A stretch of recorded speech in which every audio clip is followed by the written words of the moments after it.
Right. ఇక కాంగ్రెస్లో ఉండి బీజేపీ కోసం పనిచేస్తారా? సొంత పార్టీ నేతలపై రాహుల్ ఫైర్. గుజరాత్ కాంగ్రెస్ నాయకుల తీరు మారాలని హితు. మీరు అర్థం చేసుకోవాల్సింది ఏంటంటే కాంగ్రెస్ పార్టీ నాయకులు, మరి ముఖ్యంగా రాహుల్ గాంధీ గారు, ఒరిజినల్ కాంగ్రెస్ పార్టీ నాయకులు అర్థం చేసుకోవాల్సింది ఏంటంటే ఇప్పుడు రేవంత్ రెడ్డి గారు కాంగ్రెస్ పార్టీని ఎట్లా నిజంగా ఆయన ఒక పార్టీని గెలిపించే సత్తా ఉంటే టీడీపీనే బాగు చేస్తుండే కదా. ఇలా తయారైన ఇంట్లోకి ఎందుకు వస్తుండే? ఆయన కొత్తగా ఈ 10 ఏళ్ల కాలంలో ఎక్కడో ఉద్యమాన్ని నిర్మించింది లేదు, రోడ్డుకి పోరాటం చేసింది లేదు. ఒకనాడు ఉరికి ఏది బైక్ మీద ఉరికి రేవంత్ రెడ్డి అదేది ప్రగతి భవన్ గేట్ ముట్టుకొని వచ్చాడు. లేకపోతే పార్టీ నుంచి బహిష్కరిస్తామని హెచ్చరిక. ఫస్ట్ తెలంగాణ మీద దృష్టి పెట్టుర్రి, ఈడ ప్రక్షాళన చేస్తే అయిపోతుంది. అసెంబ్లీ ఎన్నికల్లో గెలుస్తూ పార్లమెంట్ ఎన్నికల్లో 8 సీట్లు పోతాయా? 8కి 8 బీజేపీ పోయినాయి. ఏంది రేవంత్ పాలన అంతా అంధకారమే. మీరు కోతలు ఎగవేతల సీఎం కాకపోతే మరేంది? కాంగ్రెస్ పాలనలో తెలంగాణ విఫలం. కొత్త ఎక్సైజ్ కానిస్టేబుల్కు పోస్టింగ్ ఇవ్వలేదు.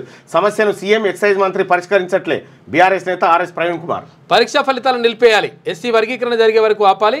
రేవంత్ రెడ్డికి మందకృష్ణ మాదిగ బహిరంగ లేఖ. పరీక్ష ఫలితాలు ఇప్పుడు ఆపరు. ఎందుకు ఆపరంటే ఈడబ్ల్యూఎస్ కోటా జల్దిన భర్తీ చేయాలి కదా. దానికోసం వాళ్ళ ఏది ఆయన ఆరాటం అంతా మన కోసం 100% ఆపాలి అసలు 100%. ఎందుకంటే ఇక్కడ వర్గీకరణ అంశం తేలాలి, తర్వాత ఈడబ్ల్యూఎస్ అంశం పూర్తిగా తేలాలి. మరి బీసీలో 42% తేలాలి కదా. ఇది కూడా ఉంటుంది కదా. స్థానికంలోనే ఏమీ లేదు, ఉద్యోగాలన్నీ టక్కున ఈడబ్ల్యూఎస్తో నింపేయాలి, బొచ్చ చేతికియాలి. 42% ఉద్యోగం ఉంటే తొందరగా కంప్లీట్ చేసేది అదే కథ. స్థానికంలోనూ ఎమ్మెల్సీ ఫలితాలే రిపీట్. ఖైరతాబాద్లో ఉప ఎన్నిక ఖాయం, బీజేపీదే గెలుపు. ఆలస్యంగా సమాచారం ఇచ్చి అఖిలపక్ష సమావేశానికి రమ్మంటే ఎలా?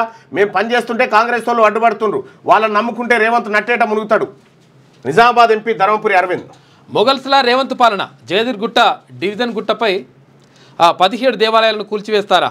హైడ్రా నోటీసులపై ఎంపీ ఈటల ఫైర్ అయ్యిండు.